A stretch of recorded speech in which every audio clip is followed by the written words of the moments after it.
Miggy and Tiggy, a book about overcoming jealousy by Michael P. Waite, illustrated by Anthony DeRosa.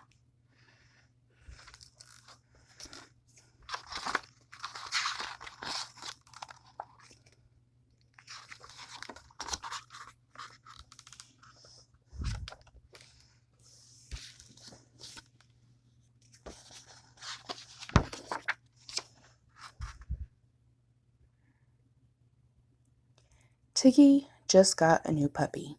It was hoppy and floppy and fun. He played with it under the shade tree. It could rumpus and wrestle and run. Miggy watched from his tree house. All he had was a cat. He'd always wanted a puppy. Puppy like Tiggy's, in fact.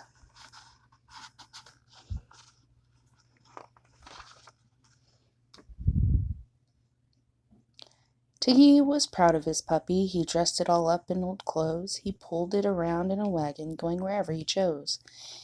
"Get off my lawn," shouted Miggy. "I'll feed your dumb dog to my cat." "Ha!" snickered Tiggy at Miggy. "I would sure like to see that."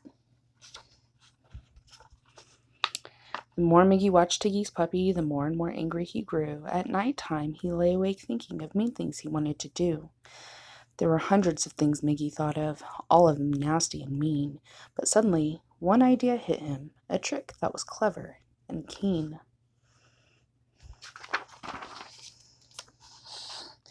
He got out of bed with his flashlight and snuck out as soft as a mouse. He climbed across the fence to the puppy who was tied up inside of his house. "Here, little puppy," called Miggy. He untied the rope from the pup. "You're free, little doggy," he giggled, "so run away. Go, giddy up."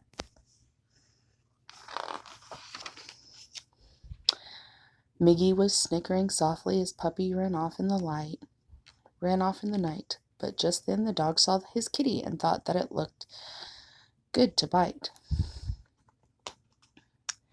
Puppy ran after the kitty, barked, and he howled as he ran, and Miggy ran quickly behind them.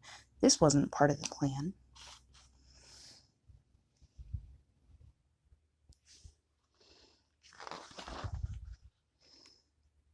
The noises awoke all the neighbors, and Tiggy ran out to the street. He just caught a glimpse of his puppy running behind Kitty's feet.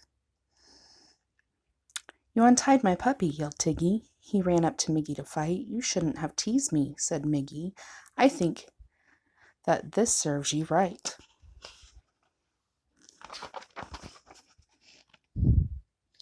The two boys had just started scrapping when both of their fathers ran out. They pulled the boys off each other and shouted, "Now, boys, cut it out." "Miggy just untied my puppy," said Tiggy, beginning to cry. "Tiggy was teasing me, Daddy," said Miggy, who had a black eye. Their fathers both looked at them sadly. The problem was quite clear to see. It's something that everyone knows of. It's something we all call jealousy.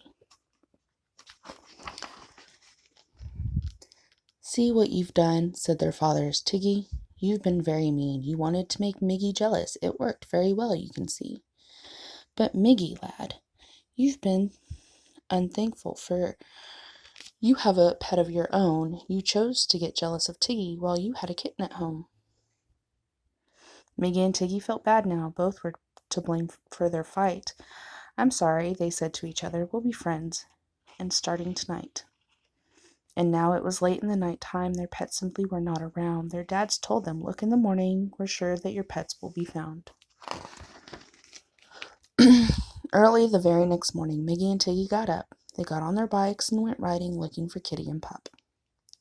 Miggy and Tiggy made posters and put them on the trees by the road, but no one had found Pup or Kitty, but just turtles, a rat, and a toad. Later, they went to the dog pound, hoping their pets would be there. One puppy looked just like Tiggy's, except it had bows in its hair. Miggy and Tiggy were sad now. Kitty and Puppy were gone. They gave up and sat by a shade tree, skipping flat rocks in a pond. Miggy had just started crying when suddenly he got a plan. "Wait here," he shouted to Tiggy, and off down the street Miggy ran. Tiggy just sat for a moment, thinking of what he might do. Then all of a sudden he jumped up, for he had a clever plan too. Only a few moments later, Miggy and Tiggy came back. Miggy was holding a package and Tiggy was holding a sack. "Here is a present," said Miggy, handing the box to his friend. "I got one for you too," said Tiggy. "Now this is a nice way to end." Then Tiggy opened his present. What do you think Tiggy found? My, if it wasn't that puppy, the one that they'd seen at the pound.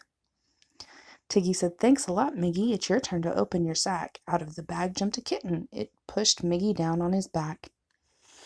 "Oh, thank you," said Miggy to Tiggy. "It looks like we had the same plan. I think we should both make a promise. Let's never get jealous again." They carried the new cat and puppy home to show Mother and Pa, but something they saw by the doghouse made the boys suddenly stop. Guess who was there by the shade tree, napping like nothing was wrong? Kitty and Puppy. You guessed it. They'd been in the yard all along. Now you'll find Miggy and Tiggy each with a dog and a cat. They play, but they never get jealous, and you know the reason for that. Love is very patient and kind, never jealous or envious, never boastful or proud.